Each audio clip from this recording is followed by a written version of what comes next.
I am Dr. Philip Macmillan, and for those who don't know me, I've been sharing about COVID-19 and autoimmunity since March 2020.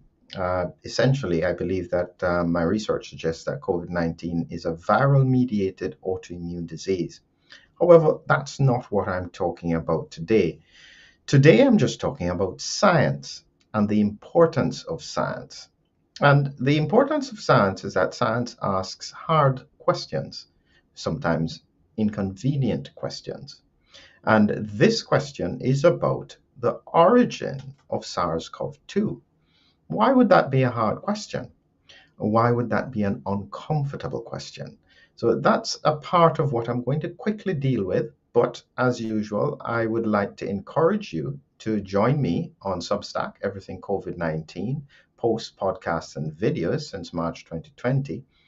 And as this time becomes more challenging, I would encourage you that if you want to have independent oversight and questions of the science, please make sure you have the opportunity to reflect on different perspectives. So, this question of the origin of SARS-CoV-2 was apparently answered completely in 2020 because it was considered a conspiracy theory that this would even be considered that it hadn't come from the Wuhan market in Wuhan. However, based on the research of some good people across the world, it was pulled kicking and screaming back in front of the question of where did this come from.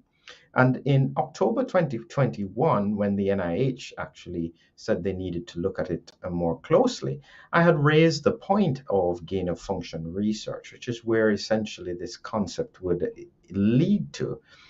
Gain of function meaning that we increase the virulence of a virus to understand more about its behavior. However, when you do it beyond what would be considered standard routes, the question is why are you doing it in the first place? And in many parts of the world, it is considered illegal that it should be done. So this is why it was such a big issue at the time. So, in relation to what I'm talking about, and you may think I'm talking about it in circles, and it's because I am deliberately.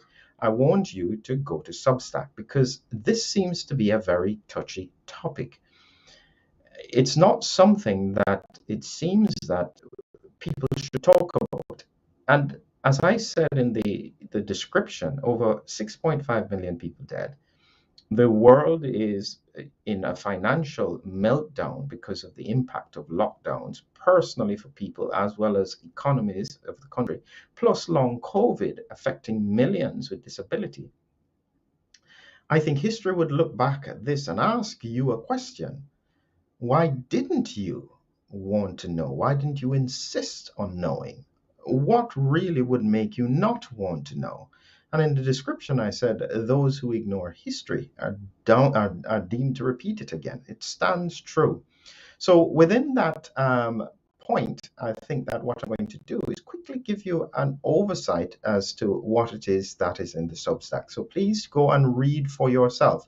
So I have included in the Substack, other than my initial video that I said if gain and function is true, some people are deemed expendable. I'd actually put that on YouTube and took it down because I was worried that they wouldn't like it.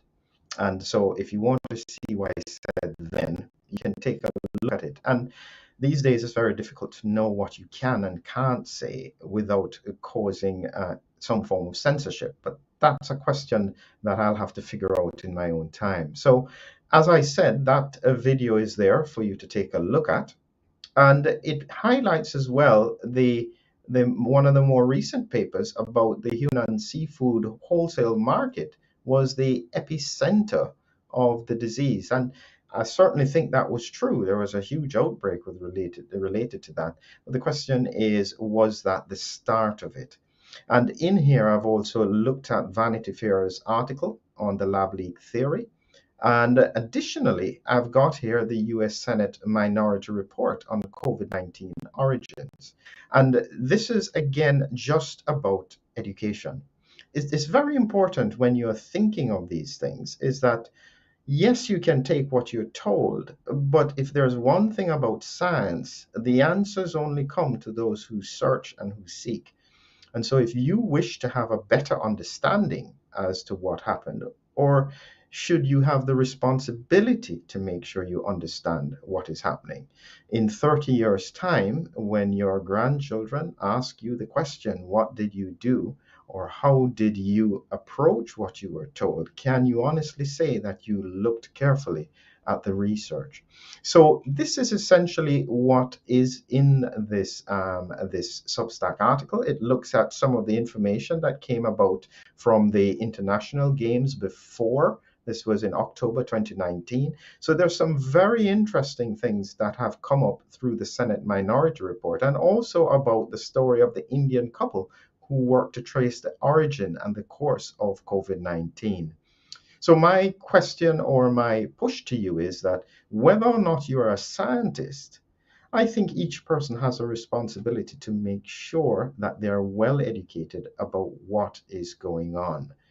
And in that sense, I've collated some information. You can look at it, you can research around it if you want. The important thing is make sure that you have a good understanding of what is happening. So I hope to see you on Substack. Please subscribe, and I look forward to being able to interact with you in the future.